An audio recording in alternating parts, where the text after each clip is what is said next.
Hi.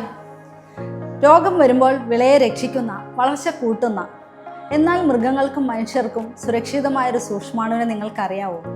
അതെ, അടുത്തിടെ 2026 ജനുവരി 23 കേരള സർക്കാർ സ്റ്റേറ്റ് മൈക്രോബായി തിരഞ്ഞെടുത്ത ബാസിലസ് സബ്റ്റിലിസിനെ കുറിച്ചാണ് ഇന്ന് നമ്മൾ സംസാരിക്കുന്നത്. കേരള ശാസ്ത്ര സാങ്കേതിക പരിസ്ഥിതി കൗൺസിലിനു കീഴിൽ സ്ഥാപിതമായ സെന്റർ ഫോർ എക്സലൻസ് ഇൻ മൈക്രോബയോമിന്റെ ഉദ്ഘാടനം മുഖ്യമന്ത്രി പിണറായി വിജയൻ നിർവഹിച്ചു.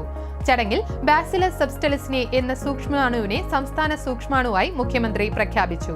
20 വർഷത്തിലേറെയായി ലിക്വിഡായും പൗഡറായും PGPR രൂപത്തിലും ബാസിലസ് സബ്റ്റിലിസിനെ അപ്ടെക് കർഷകരിലേക്ക് എത്തിച്ചുകൊണ്ടിരിക്കുകയാണ്. എന്തുകൊണ്ടാണ് ബാസിലസ് സബ്റ്റിലിസ് കർഷകർക്കിടയിൽ ഇത്ര പ്രാധാന്യം ലഭിച്ചതെന്ന് നിങ്ങൾ ചിന്തിച്ചിട്ടുണ്ടോ? ബാസിലസ് സബ്റ്റിലിസ് ഒരു ഗ്രാം പോസിറ്റീവ് സ്പോർ ഫോമിംഗ് ബാക്ടീരിയയാണ്.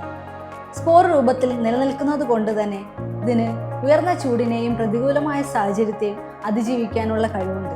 കൂടാതെ ഇറ്റൂറിൻ സർഫാക്റ്റിൻ പോലുള്ള anti microbial compounds bacillus subtilis ഉൽപ്പാദിപ്പിക്കുന്നുണ്ട്.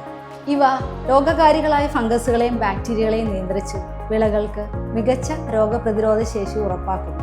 Bacillus subtilis രോഗപ്രതിരോധ ശേഷി നൽകുക മാത്രമല്ല കേട്ടോ, വളർച്ചയെ ത്വരിതപ്പെടുത്തുന്ന ഫൈറ്റോ ഹോർമോണായ ഇൻഡോൾ 3 അസിറ്റിക് ആസിഡ് ഉൽപ്പാദിപ്പിക്കുന്നുണ്ട്. രോഗപ്രതിരോധ ശേഷിയെയും വളർച്ചയെയും വളരെ നല്ല രീതിയിൽ സ്വാധീനിക്കുന്ന ഒരു മിത്ര സൂക്ഷ്മാണുവാണ് ബാസിലസ് സബ്റ്റിലിസ്.